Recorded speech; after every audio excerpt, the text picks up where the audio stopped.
teman-teman, selamat malam semuanya. Apa kabar kalian? Sudah pada Natalan di rumah, di gereja, di kantor mungkin, atau dimanapun kalian yang sudah merayakan Natal, yuk coba absen dulu. Kasih tahu, aku sudah rayain Natal nih, di mana? Kasih tahu ya, supaya kami juga tahu. Dan cerita-cerita dikit lah, keseruan-keseruan Natal di tempat kalian apa yang sudah Natal, boleh share. Seperti yang aku bilang tadi, sudah bikin acara apa aja, atau sedang siapkan acara apa aja. Biasanya kalau Natal-Natal Youth ya, itu pasti ada satu acara yang sering kita adakan, yaitu tukar kado. Ada yang sudah tukar kado di antara kalian? Bila boleh di-share nih, dapat kado apa atau sedang siapkan kado apa untuk acara tukar kado di Natal ini. Tapi menariknya tuh acara ini sering dilaksanakan dan kenapa sering pasnya tuh di Natal gitu. Penasaran ya? Kita diskusikan bareng-bareng malam hari ini. Oke.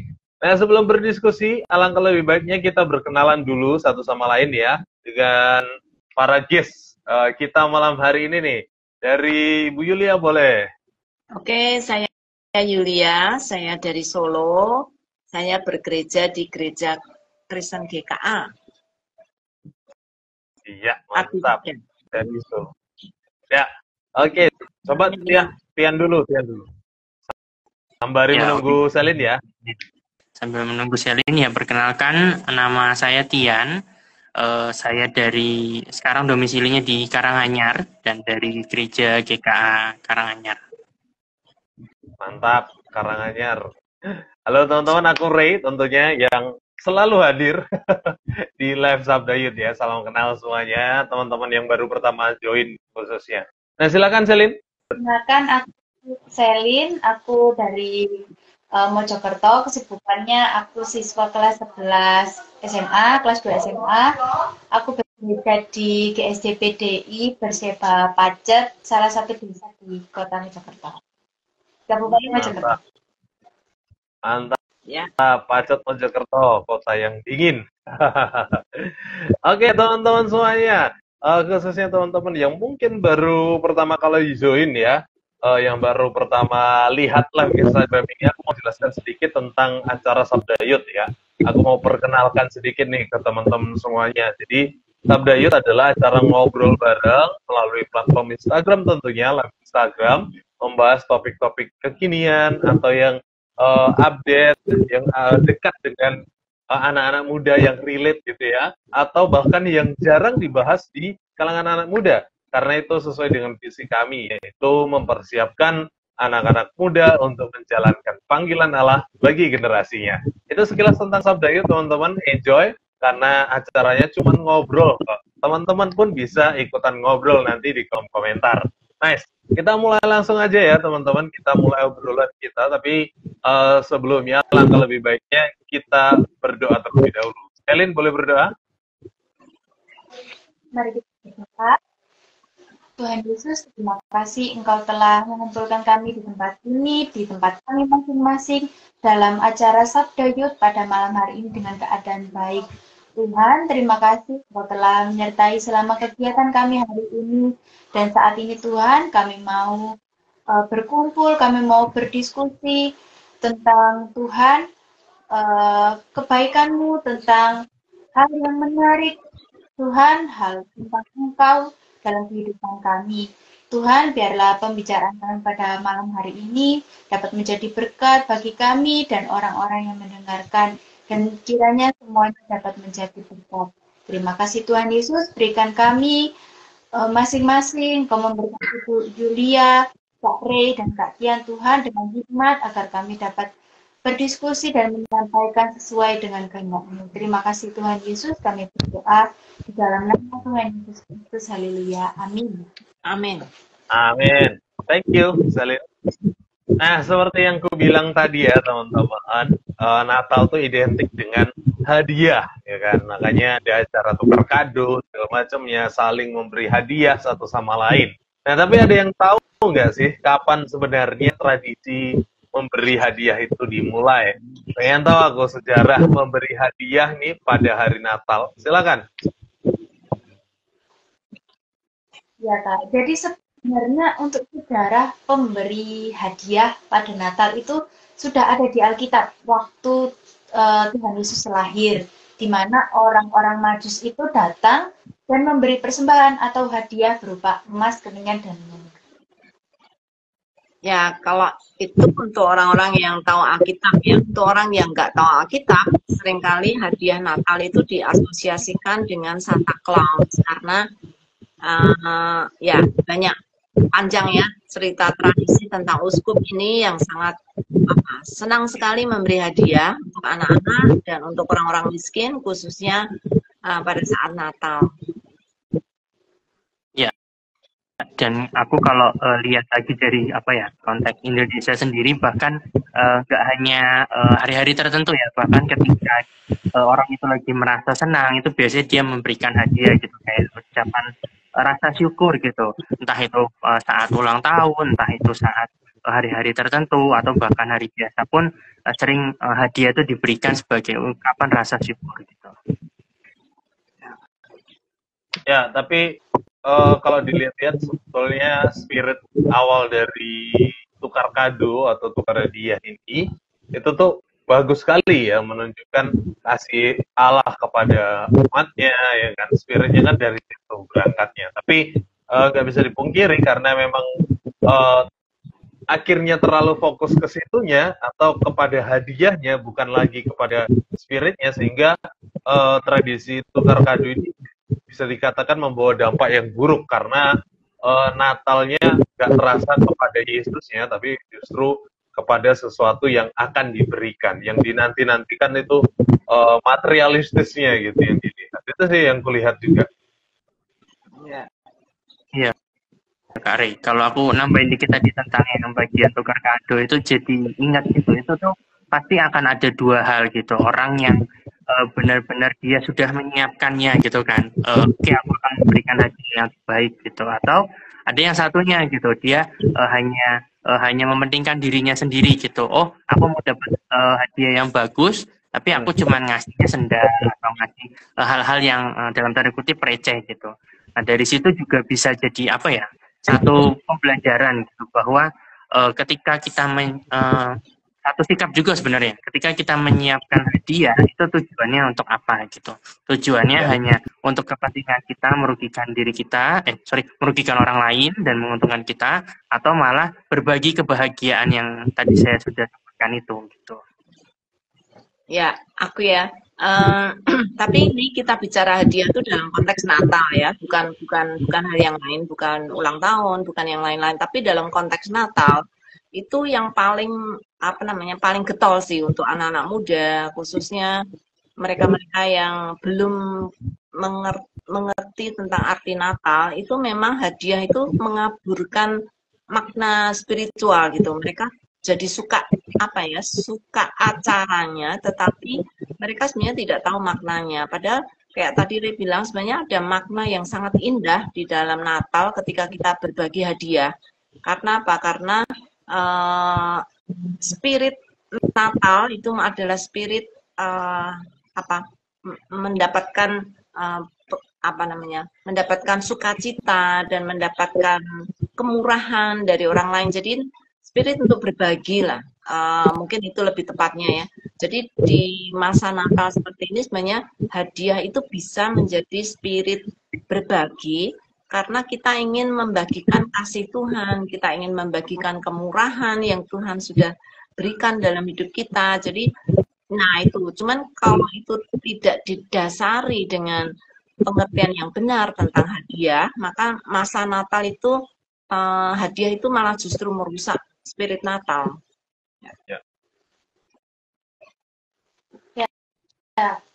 Aku juga setuju dengan Bu Yulia dan Kak Tian tadi mengatakan kalau hadiah itu ada ketika kita ingin memberi kepada sesama, sama seperti Santo Nikolas tadi dan orang-orang Majus yang mereka ingin berbagi karena mereka merasakan kasih Tuhan dalam hidup mereka.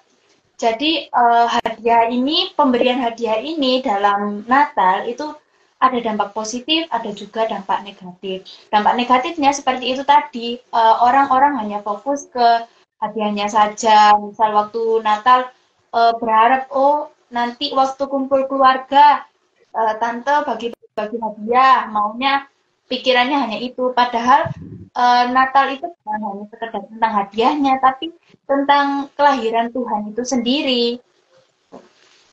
Ya. Ya, aku ya teman-teman. Tapi menjadi menarik sebetulnya kalau seandai-andainya gitu, aku berandai-andai aja kalau semua orang Kristen punya pemahaman yang benar, betapa indahnya tukar kado gitu. Kalau semua orang sadar, kalau semua orang ngeh kalau Natal itu sebetulnya pemberian gitu, memberi sesuatu bukan menerima justru ya, seperti orang maju, seperti para gembala, bahkan orang-orang sekitar gitu. Itu menjadi indah karena akan saling berbagi dan terasa banget ini loh kasih Allah yang sesungguhnya. Allah tuh memberi gitu kan, dan itu harusnya menjadi sesuatu yang baik gitu. Kalau sadar semua, sayangnya memang nggak sadar semua sih, atau belum sadar semua. Ya, jadi sebenarnya berbagi kado di masa Natal sih oke-oke aja ya. Kalau tadi kayak Ray bilang diikuti dengan makna yang benar. Aku sendiri ingat banget gitu ya pengalaman aku masalah kado Natal. Suatu ketika tuh aku tuh terima kado ini biasa ya. Ada beberapa teman deket aku yang kalau Natal tuh memang mereka selalu saling aku ngasih dia kado, dia ngasih aku kado gitu. Nah, suatu ketika tuh aku waktu buka kadonya dia, aku kaget banget. Dia tuh kasih satu buku gitu. Bukunya itu buku punya dia, dan aku tahu dia suka sekali buku itu gitu. Terus aku tanya, loh ini kan buku yang kamu suka kan? Kok kamu kasih ke aku? Terus dia bilang, iya karena kamu juga suka. Aku lihat cara kamu melihat buku itu, senang banget gitu. Karena waktu kita sama-sama beli tuh, dia keduluan, maksudnya dia yang pertama mendapatkan buku itu. Terus aku bilang, oh cuma satu bukunya aku nggak dapat gitu. Jadi aku sering pinjam ke dia karena aku suka sekali dengan buku itu. Terus dia bilang, aku lihat kamu suka sekali buku ini, jadi aku kasih ke kamu. Lo kan kamu suka, ya nggak apa-apa, aku kasih ke kamu karena kamu suka. Jadi itu bagi aku satu pengalaman yang menarik ya, karena keinginan kita tuh adalah menyenangkan orang lain, bukan diri sendiri. Itu juga merupakan satu spirit Natal yang aku pikir baik gitu ya. Yaitu, cuman harus disertai dengan edukasi lebih dahulu supaya bukan kadonya yang menjadi pusat. Ya, aku sedikit ya teman-teman. Tapi jadi menarik gitu ketika Bu Yulia beri kesaksian itu bahwa sebetulnya Natal itu betul kasih, betul memberi, tapi lebih daripada itu yaitu berkorban, memberikan sesuatu yang benar-benar disukai untuk sebuah gift gitu. Jadi ya menarik. Tadi Tian udah angkat. Oh ya, Selin. Tadi bulan. Ya. Gak apa-apa, nyalin dulu. Jadi dari kesaksian Bu Yulia tadi, aku juga kepikiran sama kayak Kak Ray. Kalau misalnya kita memberi itu tadi, kita kadang digerakkan Tuhan untuk berkorban juga. Jadi waktu kita memberi hadiah itu juga salah satu cara Tuhan menggerakkan orang gitu untuk berbagi kasihnya gitu. Ya itu sih Kak. Ya, aku mungkin nambahin dikit gitu. Kalau tadi tentang bagaimana memberi, tapi juga satu sisi orang yang memberikannya itu pasti butuh persiapan. Kalau tadi Bu Yulia sempat bilang temannya untuk memberikan sesuatu yang sebenarnya berharga untuk dia, itu pasti persiapannya tuh enggak singkat gitu. Pasti itu dipersiapkan dengan baik, bahkan dipikirkan ketika aku memberikan nah itu juga belajar terkait dengan sikap hati gitu. Bagaimana ketika memberi itu bukan mengharapkan kembali gitu. Seringnya kan kita memberi untuk mengharapkan kembali gitu. Tapi dari situ belajar untuk aku memberikan yang terbaik untuk temanku atau untuk keluargaku dan lain sebagainya. Gitu sih. Ya. Oke. Ngomongin tentang pemberian Natal, tentang ternyata pemberian Natal itu terinspirasi dari orang-orang Majus waktu dulu. Waktu di Alkitab ada tertulis. Tapi kalau ditarik ke belakang lagi, sebenarnya uh, yang menjadi inspirasi itu menurutku bukannya Tuhan Yesus. Nah, Tuhan Yesus itu sungguh-sungguh apa ya? Tuhan Yesus itu the ultimate gift, gift sesungguhnya. Benar nggak? Ya, setuju banget ya. Kalau orang Majus itu memberikan kan karena kelebihan dia gitu ya. Karena dia memang punya banyak, karena dia raja dari timur gitu ya. Jadi dia memberi tidak berkorban, dia memberi karena memang dia kelebihan gitu ya. Jadi memang itu bukan satu inspirasi yang heboh gitu ya. Jadi aku setuju banget dengan Selin. Tuhan Yesus itu menjadi contoh yang menginspirasi yang lebih gitu, karena dia datang pada manusia dan dia datang bukan karena keinginan dia, tapi karena dia dikirim oleh Allah Bapa untuk ke dunia dan untuk menjalankan misi dia. Jadi Allah tuh sungguh luar biasa mengirim Yesus untuk menyelamatkan manusia. Jadi kayak dia tuh benar-benar gift yang kayak tadi Selin bilang, the ultimate gift, sehingga kita itu benar-benar punya punya satu-satunya kesempatan, dan kita tuh bisa mendapatkan satu kemungkinan untuk bisa tidak binasa karena Yesus mau datang ke dunia dan dia mau rela berkorban untuk itu. Iya, kalau bicara tentang ini tuh pasti kita udah nggak asing lagi gitu ya dari Yohanes 3 ayat 16 gitu. Itu jadi satu ayat yang sebenarnya bukan hanya tentang keselamatan tapi juga inti dari kekristenan gitu. Bagaimana itu konsep kasih dari yang tadi Ibu Yulia sempat bilang gitu, kalau itu adalah kasih dari Allah Bapa yang mengaruniakan ya. Kalau mengaruniakan anaknya yang tunggal itu bukan sesuatu hal yang mudah gitu. Makanya kenapa dibilang the ultimate gift gitu, benar-benar bukan hanya hadiah yang terbesar tapi juga terindah untuk umat manusia yang kalau kita lihat itu diserahkannya itu dalam keadaan manusia masih berdosa gitu di Roma 5 ayat 8 itu. Tapi diberikanlah kasih itu benar-benar dari Bapa kepada kita gitu. Ya, kalau aku mau berangkat dari hal-hal yang mungkin kita mengerti semua ya, kalau teman-teman main game atau di era sekarang, biasanya kalau sudah menggunakan bahasa ulti gitu ya, itu sudah nggak ada yang bisa membandingkan gitu, atau yang nggak bisa dibandingkan dengan sesuatu apapun, sudah di ulti gitu, udah kalau mau attack tuh KO udah pasti gitu ya. Jadi ini memang gift yang paling gede gitu, dan karena nggak ada pembandingnya, Yesus itu satu-satunya hadiah terbesar untuk kita, dan ini juga memberi penegasan gitu bahwa keselamatan yang diberikan kepada Tuhan itu nggak akan bisa dilewati lewat jalan apapun, dan nggak bisa akan pernah sebanding gitu dengan pemberian-pemberian apapun, karena memang ini yang terbesar, yaitu Yesus Kristus itu sendiri. Itu sih. Ya. Oke, jadi aku mau sedikit saksian Kak. Waktu gimana aku tuh bisa tahu kalau Tuhan Yesus itu adalah hadiah terbesar dalam hidupku. Jadi waktu aku kecil itu, aku dulu pernah ikut lomba 17 Agustus Hari Kemerdekaan. Jadi waktu pertama itu aku main sebuah game. Nah, yang pertama ini seharusnya aku juara 3, Kak.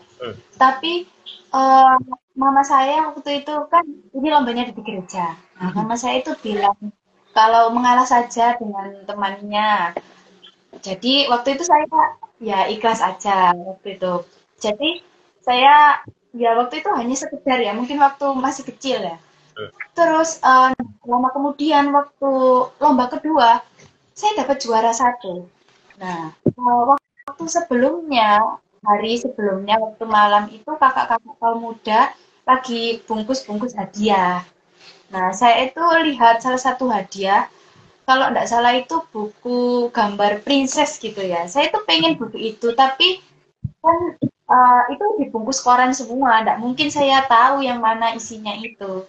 Nah, waktu besoknya saya menang juara satu itu, saya ambil kadonya itu bebas, jadi disuruh milih. Nah, waktu saya pilihlah salah satu itu. Nah, waktu saya buka, ternyata buku princess yang awalnya saya mau itu, ya itu apa ya? Jadi aku jadi aku tahu gitu Kak. Kalau misalnya uh, Tuhan itu benar-benar ada ya gitu. Jadi melalui hal-hal kecil seperti itu jadi aku tahu kalau oh, Tuhan itu memang benar-benar ada. Semakin lama ya Tuhan memperkenalkan dirinya pada aku. Meskipun ya waktu itu masih kecil, tapi dari hal-hal sederhana seperti itu, jadi nah, sampai pada akhirnya aku mengerti pengorbanan Tuhan Yesus di atas kayu salib, gimana Tuhan itu memberikan dirinya sendiri. Dan itu ya aku bersyukur kalau Tuhan itu benar-benar hadiah terbesar dalam hidupku. Tuhan Yesus itu hadir benar-benar besar untuk hidupku dan aku pasti selamat. Gitu. Ya, amin, amin, amin, Shelin. Syukur dengar sharingnya Shelin. Sendiri juga sampai saat ini sangat-sangat mensyukuri gitu keselamatan yang Tuhan sudah berikan pada aku dengan umurku sekarang yang mungkin beda jauh dari Shelin, tapi aku melihat tidak ada hal yang terbaik dalam hidupku yang pernah aku alami sejauh ini kecuali kasih Tuhan yang luar biasa, dan itu nggak bisa ditukar dengan apapun. Bukan hanya nggak bisa ditukar, itu nggak mungkin akan aku tukar dengan apapun hadiah terbesar yang materi apapun yang ada di dunia ini. Karena aku melihat kasih Tuhan yang luar biasa itu sangat menjadi apa? Menjadi enggak hidupku gitu, enggak ada hal lain yang aku inginkan kecuali kasih Tuhan yang sangat besar. Kalau enggak hidupku sia-sia, tidak ada artinya. Ya, aku setuju sih ngelihat kalau mungkin lihat dikit gitu ya, kalau kita ibaratkannya tadi Yesus adalah hadiahnya gitu. Satu hal yang tadi sempat terpikirkan gitu, itu hadiah yang nggak bisa dibeli gitu, atau bahkan dalam tanda kutip dijual gitu, atau hal-hal yang itu bersifat transaksional gitu. Karena tadi ya ngelihat kalau hadiah ini adalah inisiatif dari Allah Bapa sendiri gitu. Itu bukan permintaan dari kita, bahkan di tengah keberdosaan kita sampai kita pun nggak minta bantuan kepada yang seharusnya kita mintai gitu. Tapi itu benar-benar pure inisiatif dari Allah Bapa untuk memberikan anaknya gitu. Dan tadi ya, itu sifatnya itu tadi ya, bukan hanya gak bisa dibeli kalau hadiah itu, tapi juga sifatnya adalah selama-lamanya. Itu bukan hadiah yang bersifat sementara, oh aku hanya memberikan anakku ini hanya setahun 2 tahun gitu, tapi itu bahkan diberikan sampai selesai, bahkan dijanjikan juga kalau aku akan menyertai engkau gitu, Allah Immanuel gitu. Jadi ya satu pelajaran yang perlu diingat juga tentang hadiah ini sih. Ya, betul sih. Menarik kalau dibahas tentang keawetan ya. Bahwa Yesus sendiri itu hadiah, dan hadiahnya yaitu keselamatan. Dan itu sifatnya kekal. Nggak akan bisa rusak. Kalau kado-kado kita tukar kado kan sementara gitu. Bahkan sering kado itu snack, makanan ya 5 menit aja hilang, lenyap, habis gitu ya.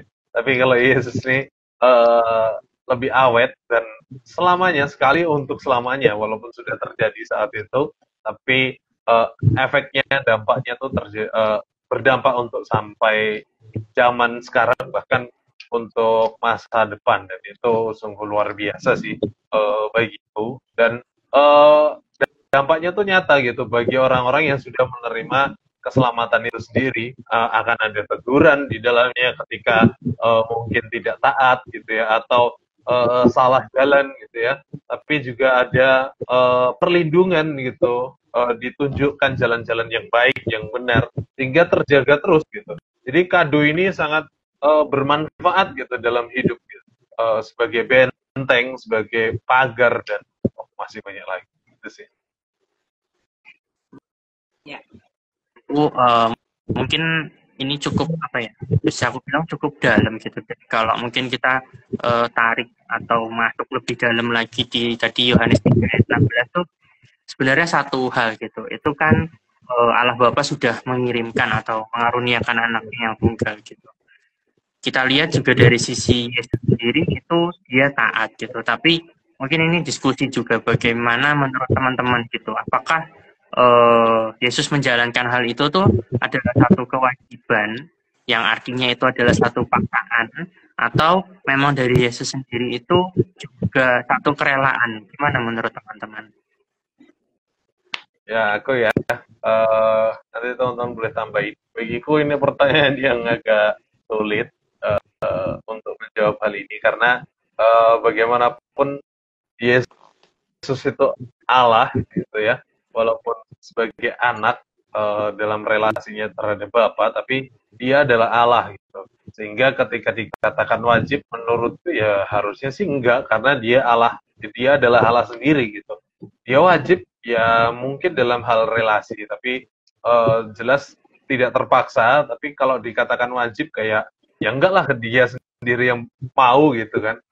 Jadi bukan soal wajib enggaknya, tapi kerelaan itulah yang lebih aku tekankan sih daripada wajib atau terpaksanya. Gitu sih.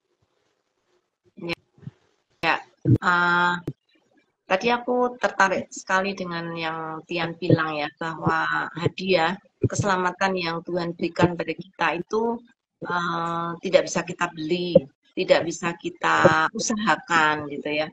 Jadi ketika Tian bilang apakah Yesus wajib, menurut aku harus. Dari sisi manusia nih ya, dari sisi manusia harus, karena nggak ada cara lain.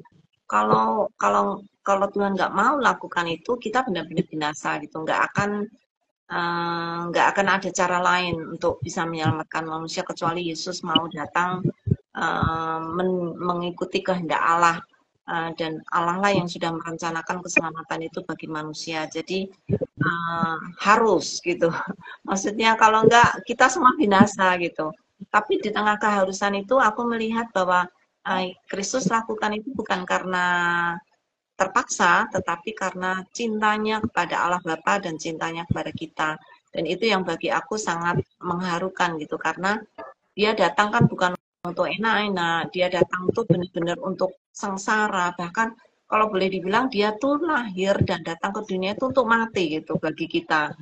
Dan itu merupakan satu pengorbanan yang sangat besar. Dan dia mau lakukan itu bukan karena terpaksa, tapi karena dia mengasihi kita. Itu bagi aku motivasi yang luar biasa yang patut kita contoh gitu ya.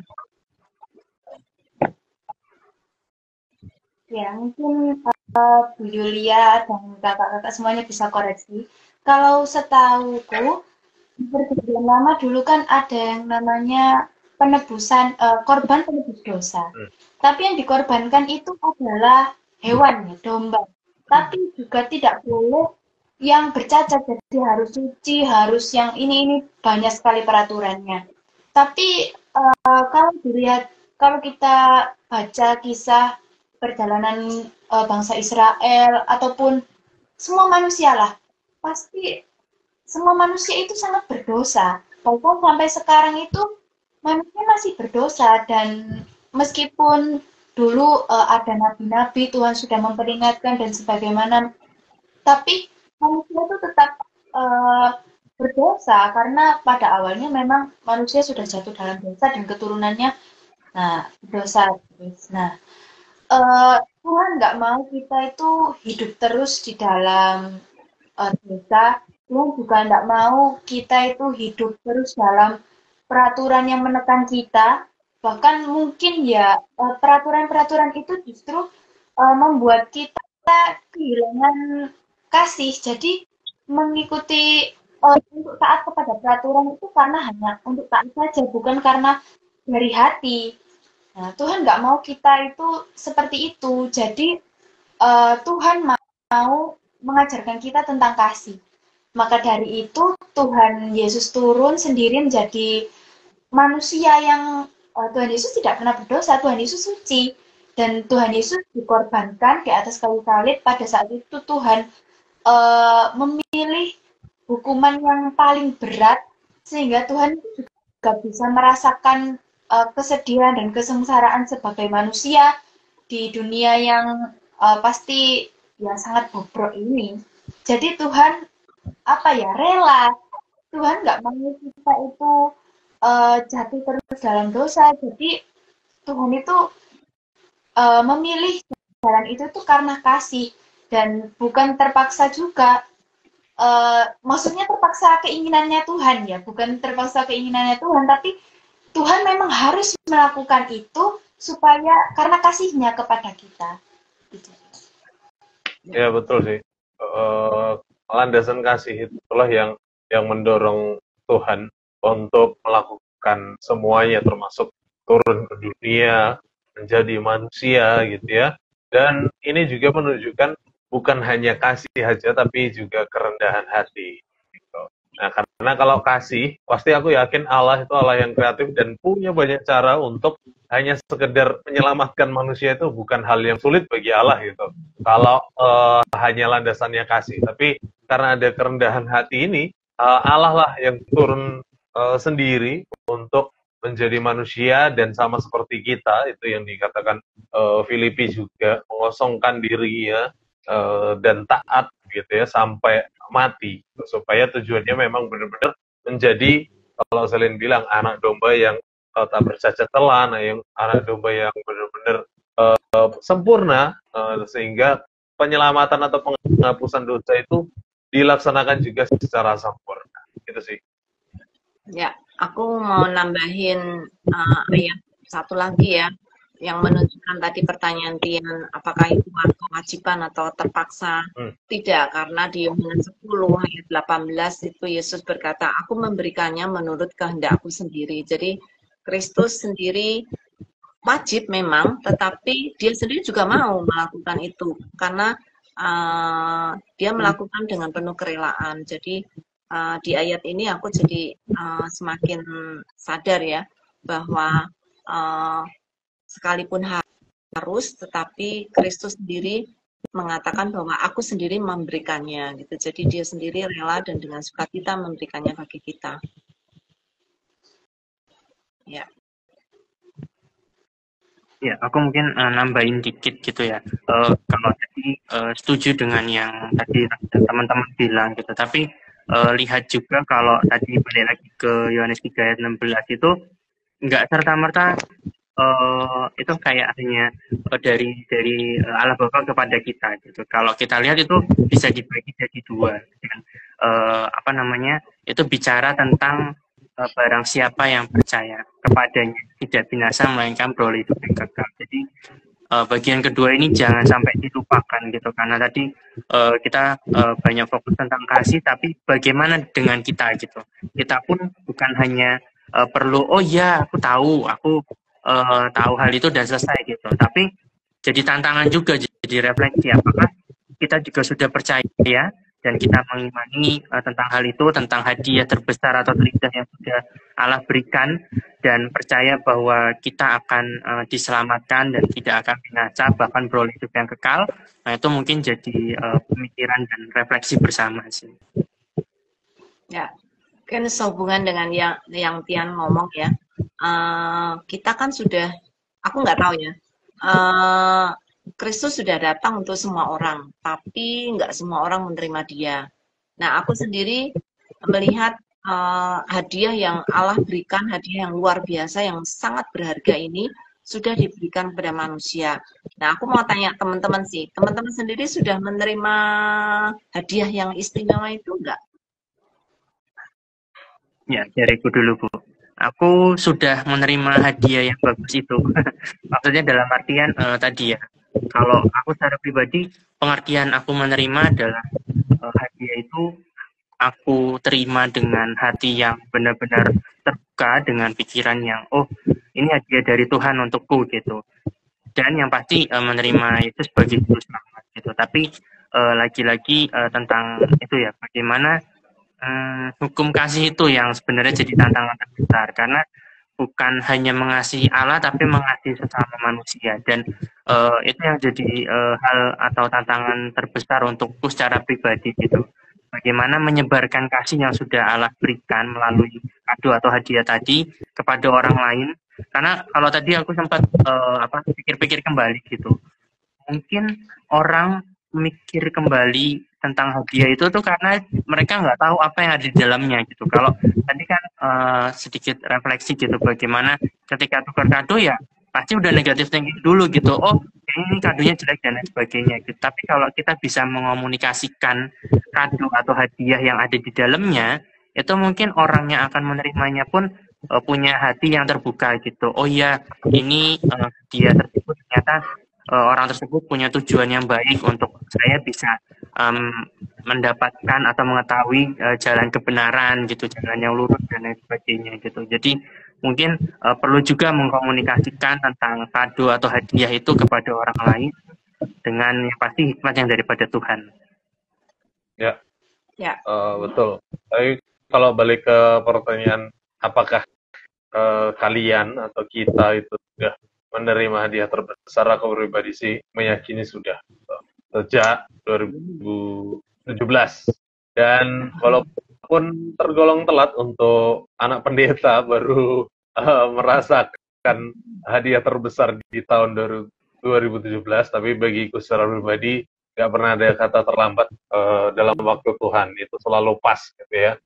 Dan aku rasakan itu mendapatkannya justru ketika aku ada momen-momen benar-benar bersama dengan Tuhan, menikmati dengan Tuhan, yang sebenarnya momen itu nggak benar-benar momen dalam doa atau apa gitu, momen rame bersama dengan orang-orang, tapi terkonek langsung aja gitu tiba-tiba. Nah, dengan demikian bagiku adalah kesadaran diri juga penting untuk melihat bahwa Tuhan tuh lebih besar daripada apapun, dan aku adalah manusia berdosa. Nah, kesadaran itulah yang mendorong aku untuk benar-benar mengakui segala keberdosaannya dan mengakui kebutuhanku akan Tuhan, sehingga aku tahu bahwa aku butuh hadiah ini. Aku harus terima hadiah ini untuk dapat aku menyelamatkan diriku. Tentu bukan aku sendiri yang menyelamatkan, tapi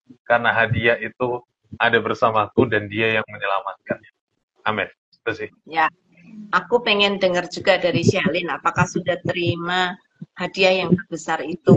Dan bukan hanya Shelin, aku pengen teman-teman yang di rumah juga ikut menjawab. Teman-teman sudah pernah menerima hadiah yang sangat luar biasa, yang terbesar dalam hidup kalian ini enggak? Yaitu keselamatan di dalam Yesus Kristus. Oke, teman-teman yang di rumah, tulis ya di kolom komentar, sementara kita mendengarkan Shelin untuk bersaksi. Ya. Kalau aku sendiri, aku juga sudah percaya kalau aku sudah menerima hadiah terbesar itu. Ya betul kata Kak Ray tadi, kita harus tahu kalau diri kita itu ya manusia berdosa, kita itu bukan siapa-siapa tanpa Tuhan. Justru pengenalan akan Tuhan itu bukan hanya sekedar Tuhan beritahukan lewat hal-hal bahagia seperti yang aku sudah saksikan tadi, aku dapat hadiah yang aku mau, tapi juga waktu di dalam kesusahan, ternyata Tuhan itu ada ya, Tuhan itu selalu membuka jalan di dalam hidupku, dan Tuhan itu selalu mengingatkan kalau kita itu bukan siapa-siapa sebenarnya. Tapi Tuhan itu tidak pernah menghakimi kita. Tuhan tidak pernah bilang, kamu manusia berdosa yang tidak layak, dan lain sebagainya. Tidak. Tapi Tuhan itu, karena kita itu diajarkan untuk, kita itu harus tahu posisi kita itu apa. Tapi kalau kamu nggak bisa, kamu sama aku, gitu kata Tuhan. Yang aku sendiri pernah merasakan itu. Jadi, Tuhan itu jawaban dari segala masalah yang kita hadapi. Justru di dalam masalah itu juga kita bisa mengenal Tuhan lebih dalam, kita bisa merasakan hadiah-hadiah yang Tuhan berikan kepada kita, entah itu hadiah dalam jawaban ketika kita mengalami masalah, hadiah ketika kita sedang membutuhkan pertolongan dan lain sebagainya. Terutama juga hadiah waktu Natal ini, kalau Tuhan itu juga mengajarkan kalau Dia itu sesungguhnya hadiahnya, Dia itu sesungguhnya sumbernya gitu. Ya, amin, amin, amin. Oke, teman-teman di rumah sudah menulis belum? Ayo ikut menjawab apa namanya? Apakah kalian sudah menerima hadiah terbesar yang Tuhan sudah berikan pada kita, yaitu keselamatan di dalam Yesus Kristus? Aku juga sudah menerima keselamatan long time ago, maksudnya lama-lama yang lalu gitu ya. Karena Tuhan sungguh sangat mengasihi, dan di sekolah minggu aku mendengar Dia sangat mengasihi manusia, dan aku menerima Yesus juga melalui guru sekolah minggu yang ada di rumahku saat itu gitu ya. Jadi luar biasa. Nah, teman-teman yang sudah menulis nanti kita akan bacain, tapi yang belum menulis ayo menulis sekarang. Dan teman-teman, kalau kita sekarang semuanya yang ada di sini sudah menerima hadiah itu, terus gimana caranya kita bisa membagikan kepada orang lain supaya mereka juga menerima hadiah yang terbesar yang sudah kita terima ini, supaya mereka pun mengalami sukacita seperti yang kita alami. Teman-teman mau share gimana caranya bisa membagikan kabar sukacita ini? Ya, aku dulu ya, nanti teman-teman boleh share juga cara-caranya. Teman-teman nggak tahu nggak atau enggak, sekarang kita juga sedang melakukan cara itu. Yaitu saling bercerita, saling berbagi pengalaman, kapan sebenarnya kita terima Yesus, kapan kita terima ultimate gift itu.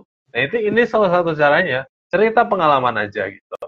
Cerita momen di mana kita berjumpa dengan Yesus. Nah, dengan sharing seperti itu orang bisa dan mungkin kalau kita bercerita sejujur mungkin, seterbuka mungkin, orang juga bakal tersentuh gitu. Tapi kalau kita kebanyakan gubu, biasanya orang juga sudah males sih.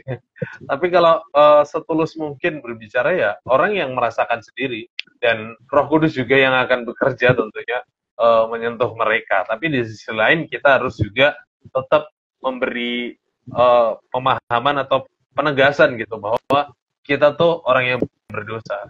Nah, itu kesadaran-kesadaran itu dan penegasan itulah yang akan menolong kita untuk bercerita kepada orang, dan orang lain juga sadar kalau oh ya ternyata gue butuh ultimate gift itu. Itu ya. Sih.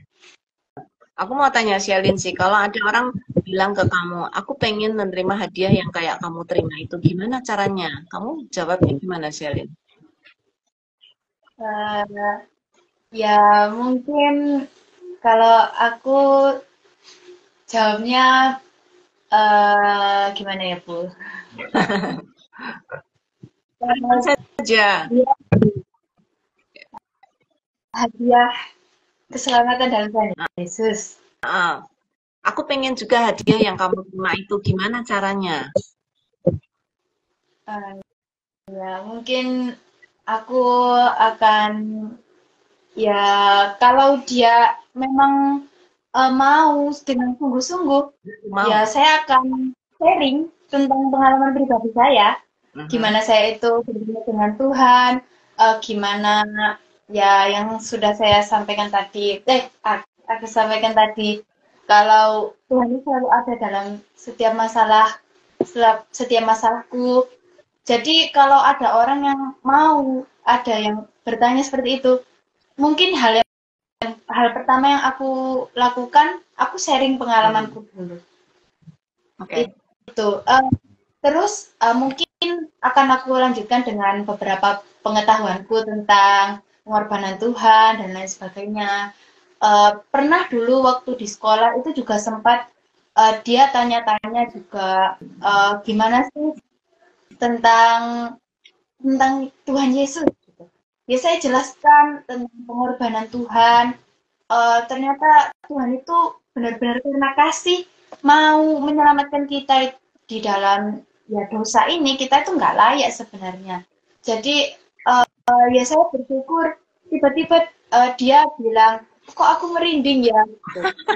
Jadi lama itu saya godain gitu, oh kamu dipilih Tuhan gitu. Ya saya rasa mungkin suatu saat kita nggak tahu ya yang di depan gimana. Tapi saya juga tetap doakan teman saya itu karena dia juga sedang mengalami masalah sekarang ini. Jadi saya kuatkan. Saya juga sampaikan kalau Tuhan Yesus itu nggak pilih-pilih orang, Bu. Tuhan Yesus itu maksudnya Tuhan Yesus itu sayang kepada semua orang gitu. Jadi kalau ada orang yang tanya seperti itu ya saya cerita pengalaman saya, terus saya jelaskan kalau Tuhan Yesus itu nggak pernah pilih-pilih orang untuk dikasihi, semua dikasihi Tuhan. Jadi nggak ada kayak aku nggak mau diterima sama Tuhan Yesus gitu. Oh enggak kok, maksudnya Tuhan Yesus mau pada kita semua, asal kitanya gimana mau menerima Tuhan atau enggak. Kalau Tian gimana? Kalau ada orang tanya, aku pengen dia yang kamu tidak terima, gimana caranya? Kalau Tian gimana jawabnya? Ya, kalau aku jadi langsung keinget Bu Yulia. Kayaknya tahun-tahun lalu ya, sempat kan balik ke kotaku gitu kan, dan di situ tuh kayak yaitu perayaan Natal untuk anak sekolah minggu, dan kebetulan tuh ada ya bisa dibilang dua kategori gitu. Anak sekolah minggu yang dia rajin dan anak sekolah minggu yang kurang rajin gitu. Dan ketika aku bisa bilang aku belajar dari sikap mereka, bagaimana ketika yang rajin mendapatkan hadiah, dia nggak skip sendiri gitu, bahkan dia ngajak temennya yang ternyata tuh sayangnya tuh mungkin karena guru sekolah minggunya tuh mikir oh ini kayaknya nggak akan datang atau udah pindah gereja dan lain sebagainya gitu, jadi dia nggak dimasukin ke dalam list nama gitu. Tapi anak yang sudah mendapatkan hadiah ini dia share gitu, oh ini aku dapat hadiah, kamu mau sama aku atau enggak, mau lihat bareng, mau main bareng, kalau dalam konteks misalkan itu dalamnya mainan. Tapi hal itulah gitu, jadi mungkin tadi ya itu salah satu sikap anak kecil itu adalah mau berbagi gitu ketika mereka sudah mendapatkan. Tapi mereka juga satu sisi tidak mau melepaskan itu, memberikannya ke orang lain gitu. Jadi mereka berbagi, tapi mereka sama-sama untuk menikmati, aku bisa bilang menikmati hadiah yang sudah didapatkan dari tadi ya guru sekolah minggu itu gitu. Dan kalau lagi-lagi balik konteks ke hadiah itu adalah Yesus, ya bagaimana kita bisa sharing, kita juga bisa tadi seperti yang Kak Ray bilang gitu, kalau dari kita sendiri kesaksian kita dalam kehidupan kita itu sudah mencerminkan kasih dari Allah, maka Roh Kudus lah yang menggerakkan hati orang tersebut gitu untuk mau menerima sebagai juru selamat. Karena lagi-lagi ya, keselamatan memang untuk semua orang, tapi dari sikap kita sendiri, apakah kita mau menerima dan apakah kita juga mau sadar diri gitu kalau keselamatan itu sudah ada. Gitu sih Bu, mungkin kalau dari saya gitu. Tadi melihat yang jadi langsung keinget gitu, untuk anak-anak sekolah minggu tuh cukup menginspirasi juga, terutama dalam hal iman mereka gitu. Itu. Kalau Ray gimana? Ya, saya tadi di awal sudah sih. Sebetulnya. Oke, tapi nggak apa-apa. Ya, aku tadi mengatakan dengan sharing, dengan cerita, pengalaman gitu. Bagaimana pengalaman. Tapi yang pernah aku lakukan juga membimbing dari awal. Membimbing itu dalam artian memberi kesempatan dia banyak tanya padaku. Apa yang kamu pengen tahu seputar ini? Dia tanya banyak hal kesini ke situ, aku lebih ke mengarahkan aja. Jadi aku ngambil POV dia, maksudnya membebaskan dia memandang apapun tentang dan bertanya tentang apapun, gitu. Sehingga aku bisa kasih tunjuk yang benar. Tapi di sisi lain aku juga pernah melakukan untuk orang-orang yang pengen tahu seputar tentang ultimate gift ini, aku sudah batasi dulu. Karena konteksnya ini berseberangan dengan kepercayaan kita, aku sudah batasi kalau memahami ini itu perlu sudut pandang kekristenan. Kalau pakai sudut pandang yang lain, gak akan pernah bisa paham. Jadi ada trik-trik tertentu atau cara-cara tertentu yang berbeda-beda di setiap orang, tapi pada prinsipnya aku masih sepakati kalau cara terbaik adalah dengan sharing, dengan ngobrol. Ya, kalau aku ada orang yang tanya gitu ke aku langsung akan bilang, tinggal percaya saja. Kalau kamu percaya kepada Yesus, maka Yesus akan masuk dalam hatimu dan dia akan tinggal di dalam hatimu. Segampang itu. Nggak perlu repot-repot. Iya. Oke, thank you banyak. Senang dengar sharing teman-teman dan gimana bisa membagikan hadiah yang terbesar itu kepada orang-orang lain. Aku pikir itu penting ya dalam hidup kita. Ya. Ya. Betul. Sebetulnya ada satu pertanyaan yang bukan pertanyaan sih, satu topik diskusi, tapi ya waktu kita terus berjalan, jadi mungkin next akan aku lontarkan. Oke, teman-teman, mengakhiri diskusi kita malam hari ini nih, hampir 1 jam kita ngobrol. Boleh dari teman-teman berikan closing statement deh, supaya kita semua dapat punya gambaran yang lebih jelas atau dapat sangu lah untuk mengakhiri obrolan kita nih. Mulai dari Selin boleh, terus ke Tian, aku, terus nanti terakhir Billy. Silakan Selin.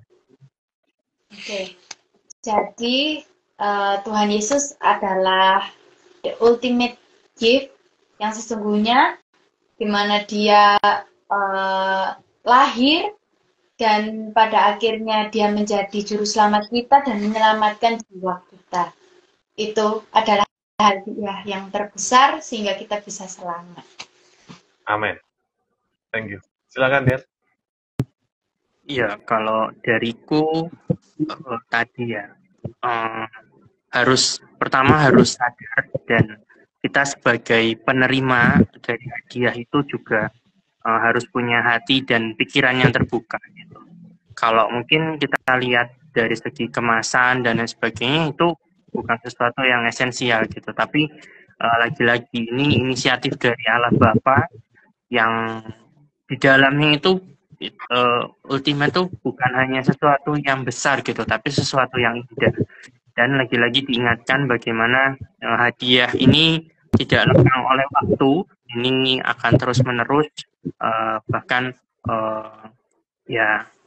bisa disebarkan ke yang lain gitu. Itu sih. Ya, Natal itu kasih, dan kasih itu memberi, dan memberi itu berkorban. Jadi ya, the ultimate gift adalah kasih yang nyata melalui pemberian dan pengorbanan, dan harus kita lakukan juga. Kita juga harus memberi dan berkorban, khususnya memperkenalkan dan memberitahu seluruh dunia bahwa ultimate gift telah tersedia untuk diri kita masing-masing. Thank you. Yulia, silakan. Ya, aku bersyukur Tuhan mau lahir bukan hanya di kandang, di Bethlehem, tetapi dia juga lahir di dalam hatiku.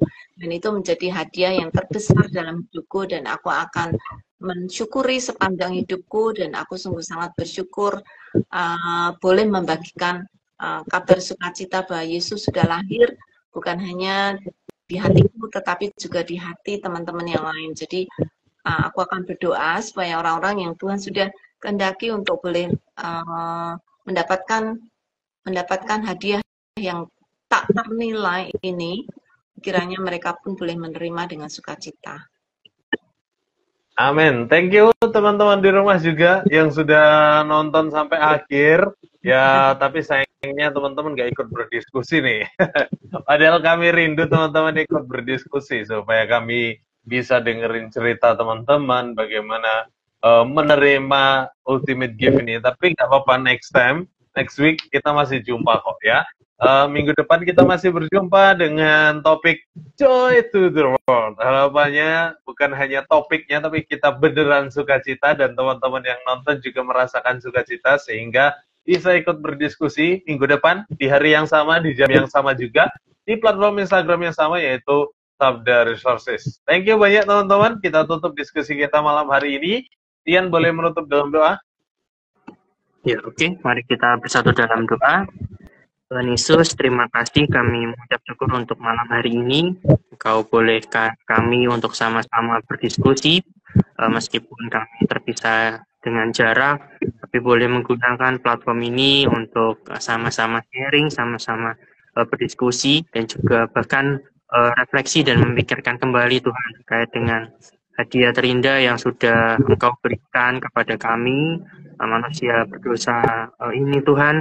Bagaimana juga kami boleh diingatkan tentang bukan hanya menyimpan hadiah ini untuk diri kami pribadi, tapi boleh menyebarkannya untuk orang-orang yang benar-benar rindu untuk menerima hadiah ini, untuk kami boleh menikmati bersama hadiah yang sudah Engkau buat atau berikan sedemikian rupa Tuhan.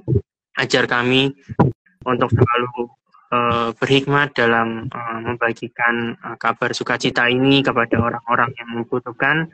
Ajar kami juga untuk selalu rendah hati, untuk tahu orang-orang yang benar-benar rindu untuk menerima Engkau sebagai juru selamat pribadi mereka, untuk menerima hadiah yang terindah daripada-Mu ini Tuhan, untuk keselamatan mereka Tuhan. Terima kasih Tuhan, kami mengucap syukur untuk waktu ini, juga berdoa untuk Selin, untuk Kak Re, untuk Ibu Yulia dan juga hamba-Mu, kiranya Engkau berikan kami hikmat untuk boleh melalui hari-hari kami, juga teman-teman yang sudah mengikutinya, baik saat ini ataupun nanti reka ulangnya atau tayangan ulangnya, kiranya mereka boleh mendapatkan berkat dari diskusi ini. Terima kasih, dalam nama-Mu kami sudah berdoa dan mengucap syukur. Amin. Amin. Amin.